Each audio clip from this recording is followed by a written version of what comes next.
Electron affinity का मतलब ही क्या था, एटम इलेक्ट्रॉन को लेना चाह रहा है, एटम चाहता है कि मैं इलेक्ट्रॉन को क्या कर लूं, ऐड करूं, लेकिन जैसे ही साइज बढ़ा तो क्या हुआ, इलेक्ट्रॉन दूर हो गया एटम से।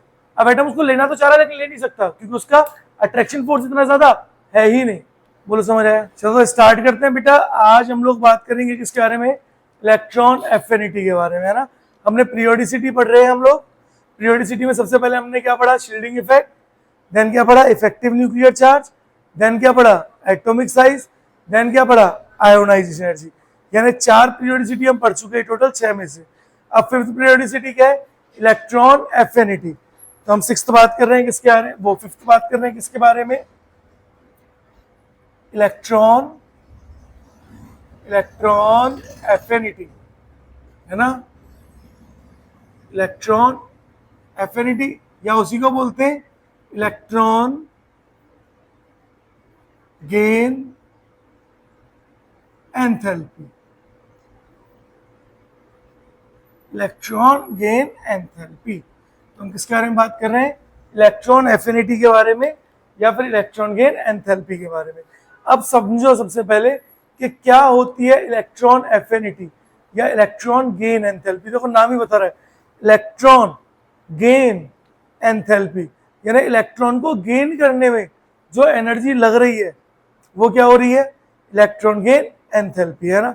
दैट मीन्स अगर आपके पास ये एक एटम है, ये एक एटम है, कैसा एटम होता है हमेशा, गैसियस आइसोलेटेड एटम। अब तक हमने जितनी भी पीरियोडिसिटी पढ़ी है वो सारी की सारी पीरियोडिसिटी किसके लिए पढ़ी है, गैसियस आइसोलेटेड एटम्स के लिए पढ़ी। बोलो क्लियर है? अब होगा क्या, इस एटम के आसपास कहीं पे इलेक्ट्रॉन होगा और ये न्यूक्लियस क्या करेगा, इलेक्ट्रॉन को अपनी तरफ अट्रैक्ट करेगा, यानी करेगा क्या करेगा, गेन ऑफ इलेक्ट्रॉन करेगा, इलेक्ट्रॉन को अट्रैक्ट करके। अब यहाँ पे आपका कोई रोल नहीं है, यहाँ पे सारा रोल एटम का है। एटम खुद से गेन करता है और खुद से गेन करेगा इसका मतलब खुद की एनर्जी क्या कर रहा है, रिलीज कर रहा है, और खुद की एनर्जी रिलीज कर रहा है, दैट मीन्स प्रोसेस कैसा है, एक्सोथर्मिक है। That means electron gain enthalpy is an exothermic process. तो सबसे पहले इलेक्ट्रॉन गेन एंथैल्पी लिखते हैं। तो इलेक्ट्रॉन गेन एंथैल्पी क्या होती है, the amount of energy released, the amount of energy released by an atom। कौन सा एटम है देख के बताओ, गैसियस आइसोलेटेड एटम, ठीक है। when electron is added to their outermost shell, electron हमेशा कहाँ ऐड होगा, ऐसा कभी नहीं होगा कि इलेक्ट्रॉन आया, एटम में 3 शेल है तो इलेक्ट्रॉन पहली शेल में आके ऐड हो गया या दूसरी में, हमेशा किसमें होता है, आउटरमोस्ट शेल में ही ऐड होता है। बोलो क्लियर है? अब देखो अब ये भी बोला क्या, अमाउंट ऑफ एनर्जी रिलीज लिखा है, यानी electron affinity is an exothermic process, तो it is an exothermic process, है ना। आउटरमोस्ट शेल इज कॉल्ड, ऐसे लिख देते हैं, is called electron affinity, is called electron affinity, ठीक है। और ये कैसा प्रोसेस है, एक एक्सोथर्मिक प्रोसेस है, यानी इस प्रोसेस में क्या होता है, एनर्जी रिलीज होती है ना। देखो ये एग्जांपल लेके देखते हैं, आपको एग्जांपल से बताता हूँ। देखो हमने बोला एक एग्जांपल है, हमने बोला मेरा एक एटम है gaseous isolated atom A atom ने क्या किया, एक इलेक्ट्रॉन को गेन किया, जैसे इसने इलेक्ट्रॉन को गेन किया इसने बनाया ए नेगेटिव। अब देखो सुनो, एक बात याद रखना आज के बाद, इलेक्ट्रॉन एफिनिटी हम लोग नॉर्मली नॉन मेटल्स के रिस्पेक्ट में पढ़ते हैं, जबकि आयोनाइजेशन एनर्जी हम लोग मेटल्स के रिस्पेक्ट में बात करते हैं। तो आयोनाइजेशन एनर्जी मेनली मेटल्स के लिए यूज होती है, इलेक्ट्रॉन एफिनिटी किसके लिए यूज होती है, नॉन मेटल्स के लिए इन जनरल। वैसे हम दोनों में यूज कर सकते हैं, लेकिन इन जनरल किस में यूज होती है इलेक्ट्रॉन एफिनिटी, नॉन मेटल्स। और आयोनाइजेशन एनर्जी मेटल्स में यूज होती है। बोलो पता चल रहा है? चलो शाबाश। अब देखो जैसे ही ए ने इलेक्ट्रॉन को गेन किया तो क्या बनाया? ए नेगेटिव, गेन ऑफ इलेक्ट्रॉन हुआ, साथ में कोई एनर्जी रिलीज हुई जो क्या थी? Electron affinity. दिख रहा है? सेम अगर मैं ऐसे लिखना चाहूं, ए नेगेटिव और मैं साथ में लिखूं delta H E G is negative, यानी एक्सोथर्मिक, ऐसे भी लिख सकते हैं। कैसे? देखो एक एग्जांपल से और बताता हूं ताकि आप कंफ्यूज ना हो। मैंने बोला क्लोरीन है, क्लोरीन ने एक इलेक्ट्रॉन को ऐड किया और बनाया Cl negative plus 348 joule per मोल। ऐसे लिख सकते हैं। देखो क्या ऐसे लिख सकते हैं? Cl plus 1 electron gives Cl negative और delta H E G equals to minus 348 joule per mole. बोलो दिख रहा है? तो अब रिएक्शन के साथ में एनर्जी लिखी है ना, तो हम उसको इलेक्ट्रॉन एफिनिटी बोल देते हैं। लेकिन जब अलग से लिखी होती है तो उसको क्या बोलते हैं? Electron gain enthalpy. बोलो समझ आ रहा है? दैट मीन्स दोनों सेम है, बस अंतर क्या है? अगर रिएक्शन के साथ लिख के आ रही है तो हम उसको इलेक्ट्रॉन एफिनिटी बोल देते हैं, अलग से लिखा है तो उसको क्या बोलेंगे? Electron gain enthalpy. That means हम क्या बोल सकते हैं? Electron gain enthalpy is negative of electron affinity. बोलो हाँ या ना? अरे बोलो हाँ। डेल्टा एच ई जी मतलब इलेक्ट्रॉन गेन एंथैल्पी। बोलो क्लियर है? चलो अच्छा देखो एक चीज और सुनो, अगर मैं यूनिट की बात करूं, यूनिट की बात करूं तो पर एटम के रिस्पेक्ट में हो रही है, यानी यूनिट क्या हो सकती है? इलेक्ट्रॉन वोल्ट पर एटम, यानी सेम वही आयोनाइजेशन एनर्जी वाली यूनिट्स। या और क्या यूनिट हो सकती है? जूल पर मोल। या और क्या यूनिट हो सकती है? कैलोरी पर। बोलो यहां तक किसी को कोई भी डाउट है? अरे बोलो पक्का? अब देखो यहां पर आपको एक, अभी तो मैंने आपको बताया कि इलेक्ट्रॉन एफिनिटी कैसा प्रोसेस है? एक्सोथर्मिक है ना। लेकिन अब यहाँ पे मैं आपको बताऊंगा कि फर्स्ट इलेक्ट्रॉन एफिनिटी जो होती है ना वही हमेशा एक्सोथर्मिक होती है, बाकी सारी एंडोथर्मिक होती है ना। तो एक बार इसको नोट कर लो, देन फिर वो बताता हूँ, है ना। करो बेटा। चलो देखो आगे बढ़ रहे हैं और बहुत इंपॉर्टेंट चीज देख रहे हैं हम लोग यहाँ पर। इसको मिटाते हैं जरा। देखो हम बोलेंगे, हम बात कर रहे हैं इलेक्ट्रॉन एफिनिटी के बारे में। क्या होती है इलेक्ट्रॉन एफिनिटी? अब देखो अगर मैं लिखूं तो मैं लिख रहा हूं in general addition of first electron in neutral atom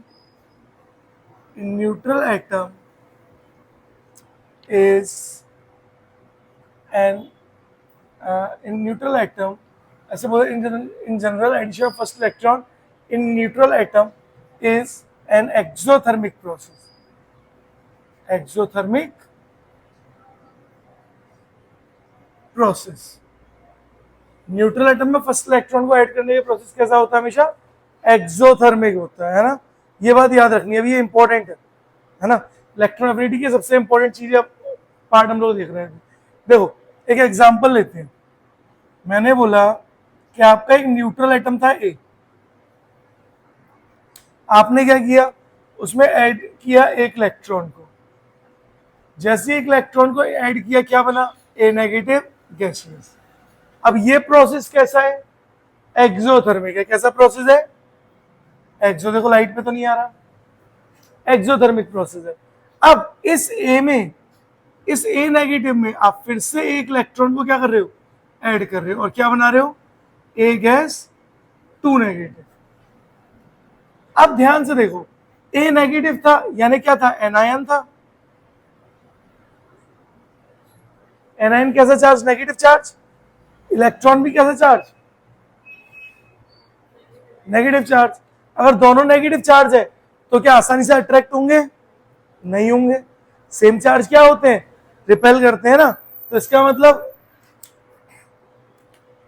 anion और इलेक्ट्रॉन एक दूसरे को क्या कर रहे होंगे, रिपेल कर रहे होंगे, और रिपेल करने की वजह से अगर रिपल्शन हो रहा है तो क्या फिर एटम खुद से इलेक्ट्रॉन को ऐड कर पाएगा, नहीं कर पाएगा। सेम आपने ए नेगेटिव में क्या किया, इसमें एक इलेक्ट्रॉन को ऐड किया और क्या बनाया, ए गैस 3 नेगेटिव। अब बताओ क्या ये भी खुद से ऐड हो पाएगा, नहीं हो पाएगा, क्योंकि ये नेगेटिव चार्ज और इलेक्ट्रॉन भी नेगेटिव चार्ज, और नेगेटिव नेगेटिव क्या करते हैं, रिपेल करते हैं एक दूसरे को। यानी हम क्या बोल सकते हैं, first electron affinity is an exothermic process but their successive electron affinities are endothermic, है ना। तो हम क्या बोल सकते हैं, हम बोल सकते हैं फर्स्ट, देखो लाइट तो नहीं आ रही, electron affinity is an exothermic process but their successive electron affinities are endothermic। ये उनकी सक्सेसिव इलेक्ट्रॉन एफिनिटी क्या होंगी, एंडोथर्मिक होंगी। और इसको कैसे लिख सकते हैं, addition of first electron in a neutral atom is an exothermic process, but addition of second electron या फिर third electron and so on, है ना, सेकंड थर्ड या fourth electron on neutral atom is an endothermic endothermic process because या due to anion electron repulsion, due to anion electron repulsion। बोलो पता पड़ा, समझ आया, चलो शाबाश। ये था आपका नॉर्मल के इलेक्ट्रॉन एफिनिटी होती क्या है।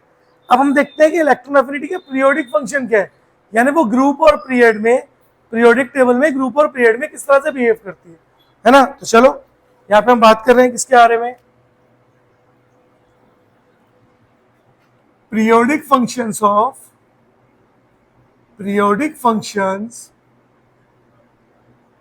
Of electron affinity. अब कंफ्यूज मत होना, इलेक्ट्रॉन एफिनिटी इलेक्ट्रॉन की एंथैल्पी सेम है ना। अब सबसे पहले हम बात कर रहे हैं फर्स्ट इन ग्रुप, इसकी बात कर रहे हैं, ग्रुप की बात कर रहे हैं। अब ग्रुप में देखो ध्यान से, जैसे ही आप ग्रुप की बात करते हो तो ग्रुप में ड्राइविंग फैक्टर कौन होता है,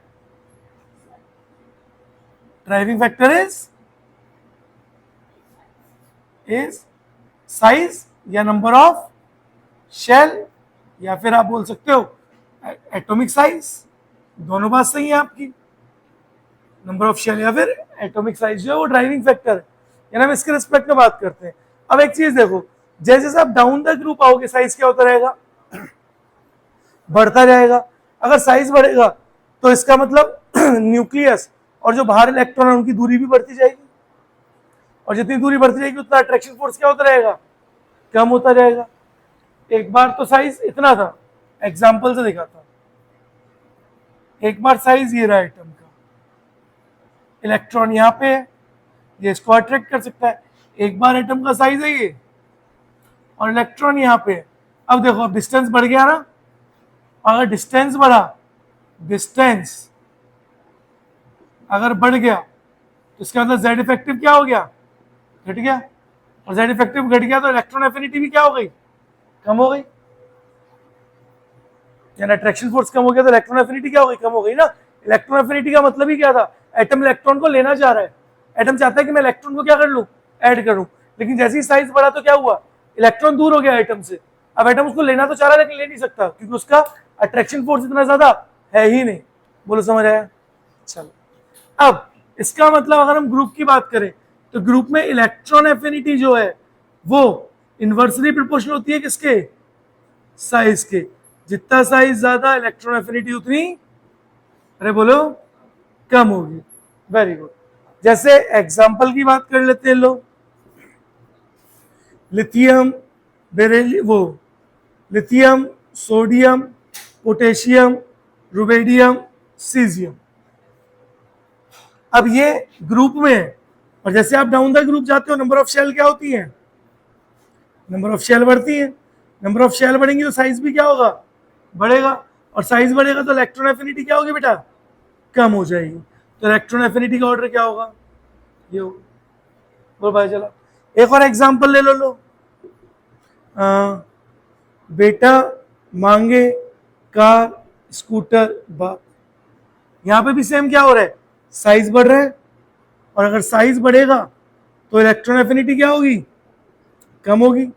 तो यानी इलेक्ट्रॉन एफिनिटी कम हो गई। और एग्जांपल ले लो एक और, क्लोरीन, ब्रोमीन, आयोडीन। बोलो, लेफ्ट राइट जा रहे हो, साइज क्या हो रहा है? बढ़ रहा है। और इलेक्ट्रॉन एफिनिटी क्या होगी? कम होगी। तो साइज का इलेक्ट्रॉन एफिनिटी का ऑर्डर क्या हुआ? ये हुआ। बोलो समझ आया? कोई डाउट? कर पाओगे? एक बार नोट करो, देन आगे बढ़ते हैं। चलो देखो, अभी ग्रुप में ही चल रहे हैं हम लोग, ग्रुप में ही बात कर रहे हैं। यहाँ पे हम लोग abnormal order of electron affinity के बारे में बात कर रहे हैं ना।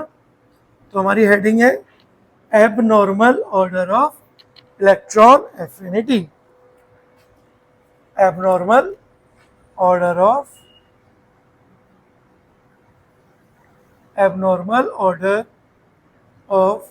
Electron affinity. अब आपको याद क्या रखना है? आपको याद ये रखना है कि इलेक्ट्रॉन एफिनिटी में एबनॉर्मल ऑर्डर ग्रुप में सिर्फ सेकंड ग्रुप और थर्ड ग्रुप के बीच, वो सेकंड पीरियड और थर्ड पीरियड के बीच में होता है। दोबारा सुनो, इलेक्ट्रॉन एफिनिटी का एबनॉर्मल ऑर्डर जो है ग्रुप में वो सेकंड और थर्ड पीरियड के एलिमेंट के बीच में होता है, वो भी सिर्फ और सिर्फ पी ब्लॉक के एलिमेंट के, है ना। यानी अगर हम बात करें नॉर्मली तो electron affinity of second period of P block is less than electron affinity of third period of P block. देखो ध्यान से, जो सेकंड पीरियड के एलिमेंट है, नॉर्मली हमने क्या बोला, डाउन द ग्रुप जा रहे हो तो इलेक्ट्रॉन एफिनिटी क्या हो रही है? कम हो रही है ना। यानी सेकंड पीरियड का एलिमेंट है लिथियम, सोडियम थर्ड का है, तो किसकी ज्यादा होनी चाहिए इलेक्ट्रॉन एफिनिटी? सेकंड पीरियड के एलिमेंट की होनी चाहिए, है ना। लेकिन ये तो एस ब्लॉक का है, तो कोई बात नहीं है, तो सेकंड पीरियड का। तो हम एक एग्जांपल दे सकते हैं ना कि ऐसे होता है ना। अब क्यों ऐसा हो रहा है वो समझो। सबसे पहले देखो, जो सेकंड पीरियड है उसका जो 2p ऑर्बिटल है, क्योंकि सेकंड पीरियड है तो उसमें 2p ऑर्बिटल होगा। थर्ड पीरियड में कौन सा ऑर्बिटल होगा? 3p ऑर्बिटल होगा। तो 2p ऑर्बिटल का साइज क्या होता है? साइज छोटा होता है, जबकि 3p ऑर्बिटल का साइज क्या होता है? बड़ा होता है। अब साइज से क्या लेना देना? साइज से ही लेना देना है। देखो कैसे, अगर ये 2p ऑर्बिटल है और ये आपका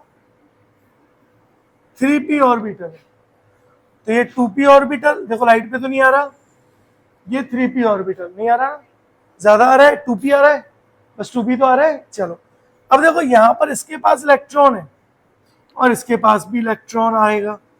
जब दोनों के पास इलेक्ट्रॉन आएंगे तो देखो, इसका घर छोटा है, इसका घर बड़ा है, तो जो बड़ा साइज है उसमें इलेक्ट्रॉन आराम से आ सकता है, जो छोटा साइज है उसमें इलेक्ट्रॉन आराम से नहीं आ सकता। पहली बात। दूसरी चीज, जब ये p ऑर्बिटल है तो इसमें खुद के भी तो इलेक्ट्रॉन्स होंगे ना भाई। जब ये p ऑर्बिटल्स है तो p ब्लॉक के एलिमेंट है, उनमें खुद के भी तो इलेक्ट्रॉन होंगे ना। जब इनमें खुद के इलेक्ट्रॉन्स है और अब इनमें बाहर से इलेक्ट्रॉन आ रहा है, तो छोटा सा घर है तो ये लोग क्या बोलेंगे, यार वैसी जगह कम है, चल दूर जा, है ना। वो उसको आसानी से ऐड नहीं करेंगे। तो इनका घर बड़ा है, ये क्या बोलेंगे, एक आध मेहमान को तो रख सकते हैं, आ जाओ भाई, है ना। तो इसका मतलब यहां पे क्या हो रहा है, यहां पे मोर repulsion occurs between 2p orbital and electron, जबकि यहां पर less repulsion occurs between 3p orbitals and electrons, है ना। और जब रिपल्शन कम होगा तो अट्रैक्शन ज्यादा होगा, और अट्रैक्शन ज्यादा होगा यानी इलेक्ट्रॉन एफिनिटी क्या होगी, इंक्रीजेस, बढ़ जाएगी। और यहाँ इलेक्ट्रॉन एफिनिटी क्या हो जाएगी, डिक्रीजेस, कम हो जाएगी। बोलो समझ आया, कोई डाउट, आसान है, कर पाओगे। एक बार इसको नोट करने, नहीं नोट क्या करना, पहले तो क्वेश्चन तो खोल लें फिर नोट करेंगे, है ना। देखो अब यहां से क्वेश्चन कैसे बनते हैं इस तरफ बताता हूं। क्वेश्चन किए नहीं है ऐसे थोड़ी नोट करेंगे, क्वेश्चन भी तो करेंगे। देखो इसको मिटाते हैं, और देखो बच्चों मेरा एग्जाम्पल नंबर फर्स्ट, मेरा एग्जाम्पल नंबर फर्स्ट है फ्लोरीन, क्लोरीन, ब्रोमीन, आयोडीन। ये मेरा पहला एग्जाम्पल है।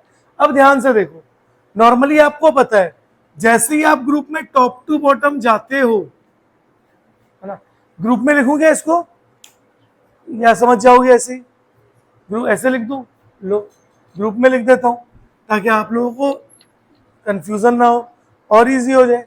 देखो फ्लोरीन, क्लोरीन, ब्रोमीन और आयोडीन। अब आपको पता है कि डाउन द ग्रुप जाते हो तो क्या होता है, साइज बढ़ता है, और साइज बढ़ेगा तो इलेक्ट्रॉन एफिनिटी क्या होगी, कम होगी। दैट मीन्स इलेक्ट्रॉन एफिनिटी का ऑर्डर उल्टा बना दिया मैंने। इलेक्ट्रॉन एफिनिटी का ऑर्डर क्या होना चाहिए, ये होना चाहिए।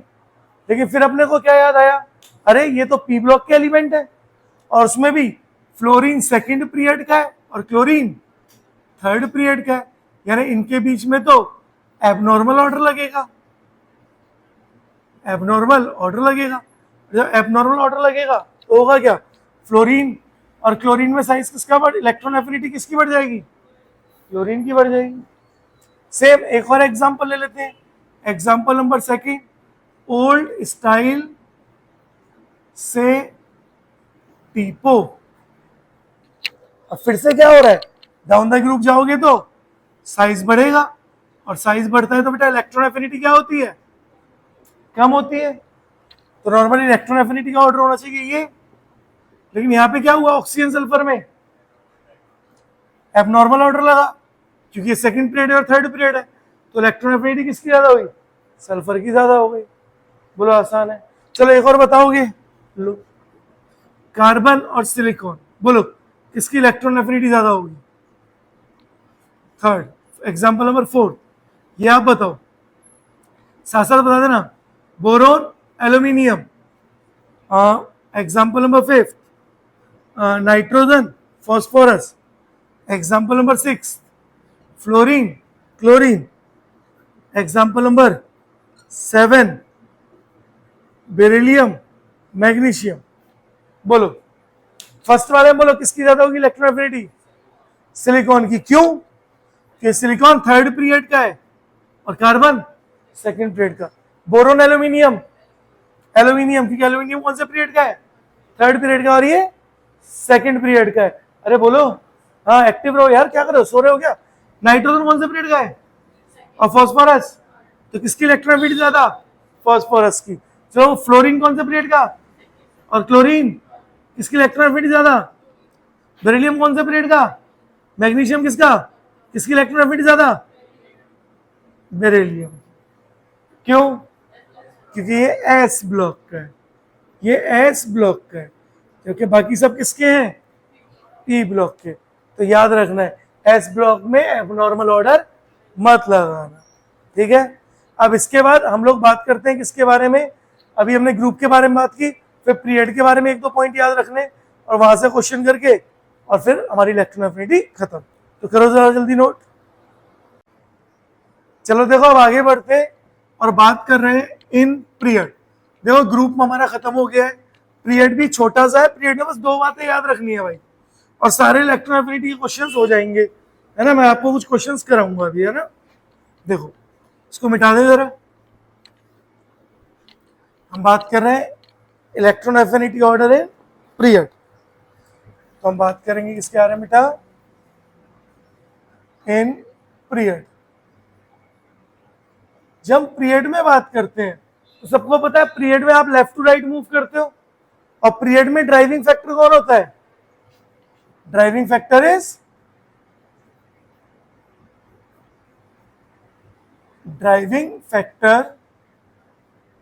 Is Z effective.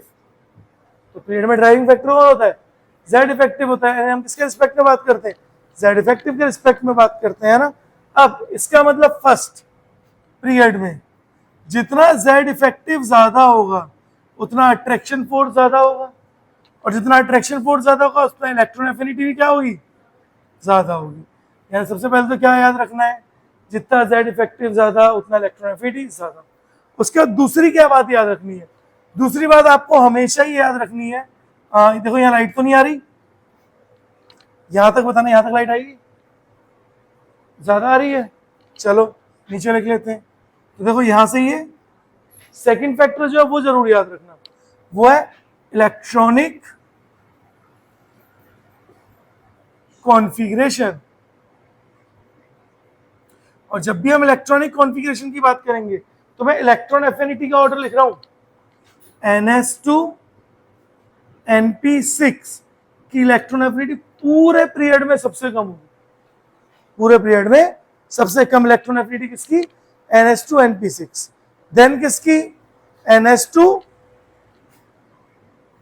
NS2 की, एंड देन NS2 NP3। ये जरूर याद रखना। इसका मतलब जब भी कभी भी आप इलेक्ट्रॉन एफिनिटी का क्वेश्चन करोगे सबसे पहले ये तीन कॉन्फ़िगरेशन देखना और इन तीन को हटा के साइड में फेंक देना, यानी सबसे कम कर देना, है ना। नोबल गैसेस की इलेक्ट्रॉन एफिनिटी 0 होती है, तो आपसे पूछा रहेगा सबसे कम इलेक्ट्रॉन एफिनिटी किसकी, नोबल गैसेस की। सबसे ज्यादा किसकी, हेलोजन की। हेलोजन में भी किसकी, क्लोरीन की। इसको लिखेंगे अभी, मुझे याद दिलाना किधर, ये लिखवा दो, ये तो भूल जाऊंगा, है ना। अब देखो ये तो नोबल गैस कॉन्फ़िगरेशन है तो सबसे कम है। चलो एक एग्जांपल के थ्रू करते हैं। मैंने बोला lithium, beryllium, boron, carbon, nitrogen, oxygen, ज्यादा गैप हो गया, boron, carbon, nitrogen, oxygen, fluorine और नियोन। मैंने बोला आप इनको अरेंज करो किसके बेसिस पे, इलेक्ट्रॉन एफिनिटी के बेसिस पर।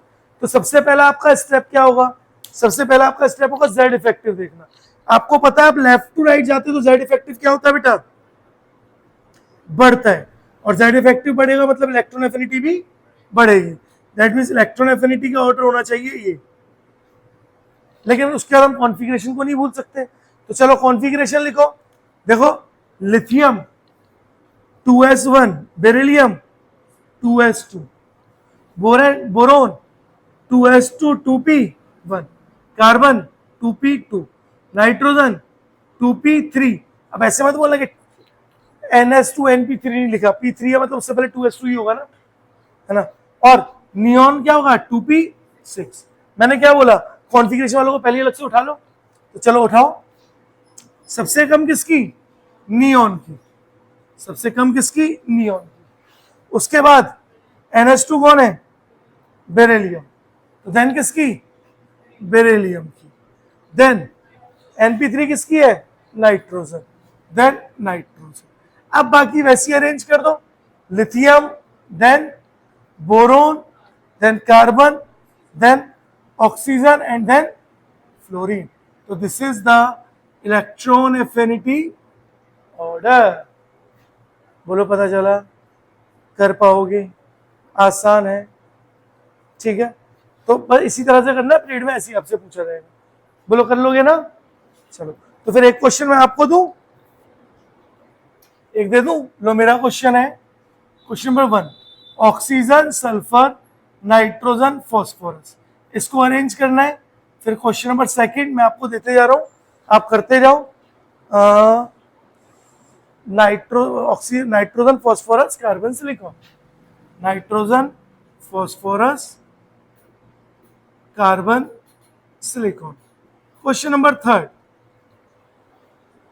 बैंगन आलू कहे शिव जी, बैंगन आलू कहे शिव जी, है ना। और 4th, ओल्ड स्टाइल और फिर कर। ये 4 आपको करने हैं बेटा, ठीक है। इन चारों को करो, इसको नोट करने के बाद, है ना, फिर उसके बाद हम कुछ पॉइंट्स लिखेंगे। करो जरा, चलो देखो करते हैं। सबसे पहले एलिमेंट को अरेंज कर दो।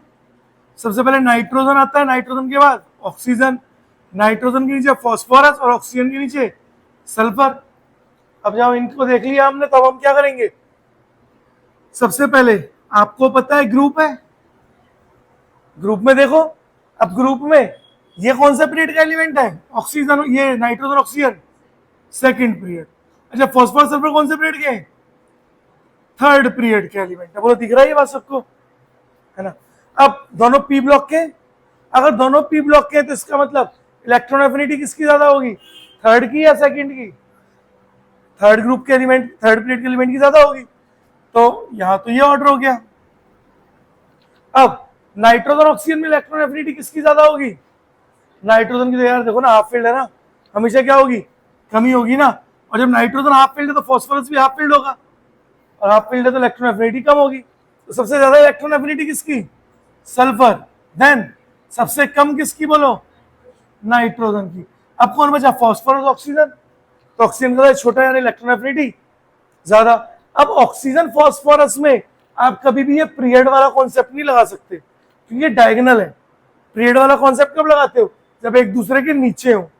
यहां कंफ्यूज होते हैं बच्चे। तो ऑक्सीजन एंड देन फॉस्फोरस। बोलो किस किस का सही है, बहुत अच्छे। नेक्स्ट, फिर से अब क्या, कार्बन आया, कार्बन के नीचे सिलिकॉन और नाइट्रोजन और फॉस्फोरस।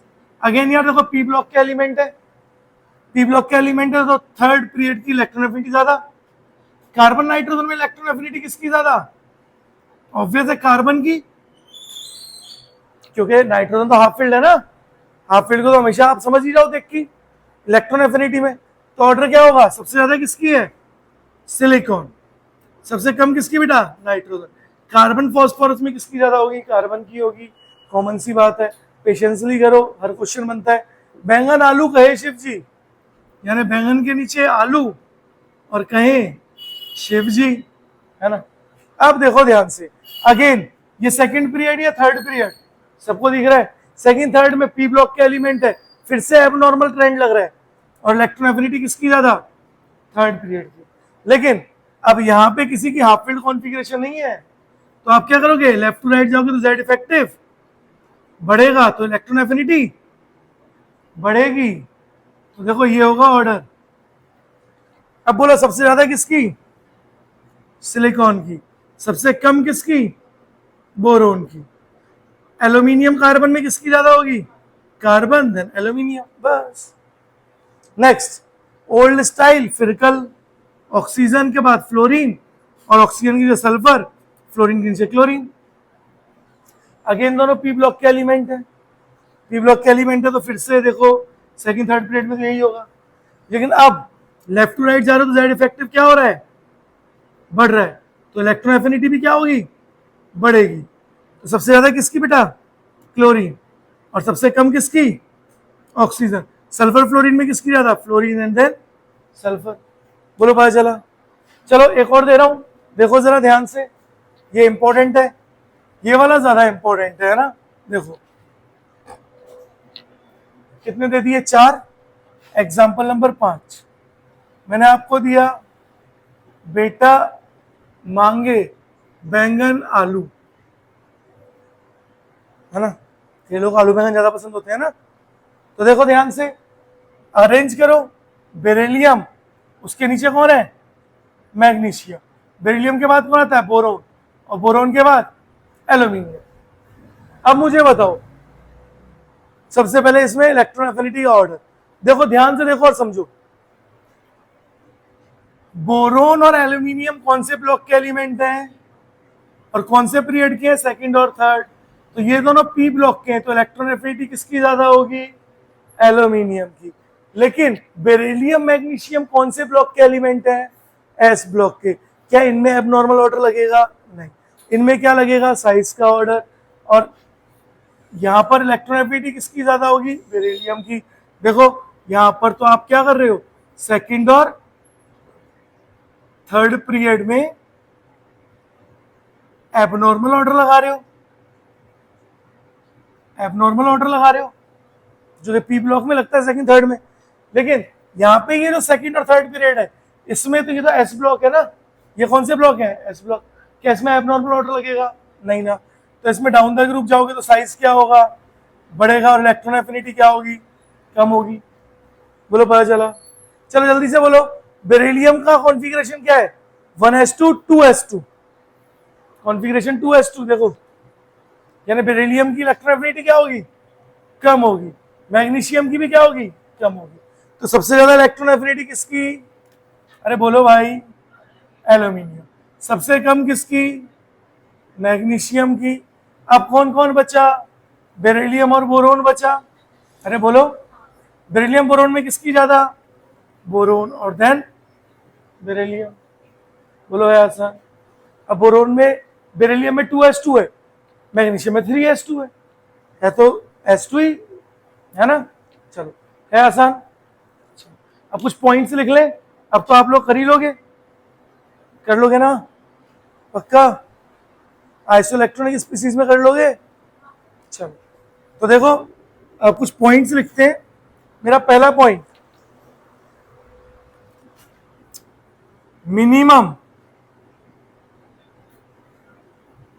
मिनिमम इलेक्ट्रॉन एफिनिटी किसकी होती है इन पीरियोडिक टेबल में, है ना। ऐसे लिखते हैं, group having minimum electron affinity. किस ग्रुप की इलेक्ट्रॉन एफिनिटी सबसे कम होती है, 18th ग्रुप की, 18th ग्रुप की, यानी नोबल गैसेस की। बोलो समझ आया। Second, element having minimum electron affinity. अब मिनिमम इलेक्ट्रॉन एफिनिटी किसकी होगी, एलिमेंट पूछा है। तो देखो नोबल गैस में भी देखो, जिसका साइज सबसे बड़ा कौन, रेडॉन। लेकिन हम लोग नॉर्मली अगर रेडॉन ऑप्शन में तो रेडॉन टिक करेंगे, तो आप रेडॉन लिख दो, जेनॉन तो नहीं लिखा हमने, रेडॉन। अगर आपसे बोला जाए third, group having maximum electron affinity, तो कौन से ग्रुप की होती है, 17th ग्रुप, यानी हेलोजेंस की। आपसे बोला जाए elements having maximum electron affinity, तो कौन होगा, क्लोरीन। इसको मत भूल जाना, सबसे इंपॉर्टेंट है, पूछा जाता है क्लोरीन। बोला जाता है पूरे पीरियड में सबसे ज्यादा इलेक्ट्रॉन एफिनिटी किसकी है, क्लोरीन। लेकिन जब पूछा जाएगा इलेक्ट्रोनेगेटिविटी किसकी है, तो किसकी है, फ्लोरीन की, FLUORI, यानी फ्लोरीन इलेक्ट्रोनेगेटिविटी ज्यादा, लेकिन क्लोरीन इलेक्ट्रॉन एफिनिटी सबसे ज्यादा। बोलो आसान है। एक आध क्वेश्चन और दूं क्या, काफी है, कर पाओगे। चलो नोट कर लो, आज के लिए इतना ही।